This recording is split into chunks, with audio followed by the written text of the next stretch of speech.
1938 नंतर दर 4 वर्षांनी होणारा वर्ल्ड कप डायरेक्ट 1950 साली झाला. कारण होतं दुसरं महायुद्ध. दुसऱ्या महायुद्धात युरोप होरपळून निघाला, त्यामुळे होस्टिंग राईट्स मिळाले ब्राझीलला.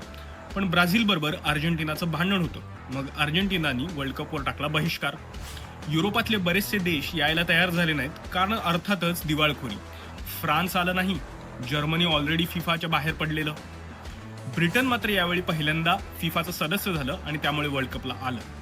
आणि सगळ्यात महत्त्वाची गोष्ट म्हणजे आशियामधून इंडोनेशिया, फिलिपाईन्स आणि म्यानमार या तिघांनी यायला नकार दिल्यामुळे आपसुकच क्वालिफिकेशन झालं भारताचं.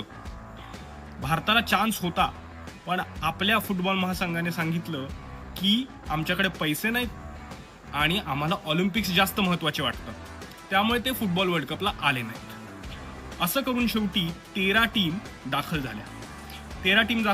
13 टीमना 4 ग्रुप्समध्ये पाडलं. 4 ग्रुप्समधून 4 टीम वरती आले आणि या 4 टीममध्ये परत एक ग्रुप तयार झाला आणि त्याच्यात परत साखळी सामने झाले. यामुळे हा वर्ल्ड कप हा एकमेव वर्ल्ड कप आहे जिथे फायनल मॅच झालीच नाही. फायनल टॉप 4 मध्ये पण साखळी सामने झाले. शेवटचा साखळी सामना झाला उरुग्वे आणि ब्राझीलमध्ये. ब्राझील सगळ्यात फेवरेट होतं.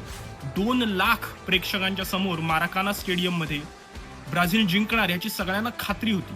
पण उरुग्वेने 2-1च्या फरकाने ब्राझीलच्या स्वप्नांवर पाणी फेरलं आणि ब्राझीलला खूप मोठा धक्का बसला.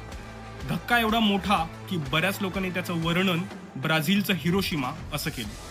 या वर्ल्ड कपची अजून एक खासियत म्हणजे ब्राझीलचा सुपरस्टार अडेमीर याने 9 गोल केले आणि तो सर्वाधिक गोल करणारा फुटबॉलपटू ठरला.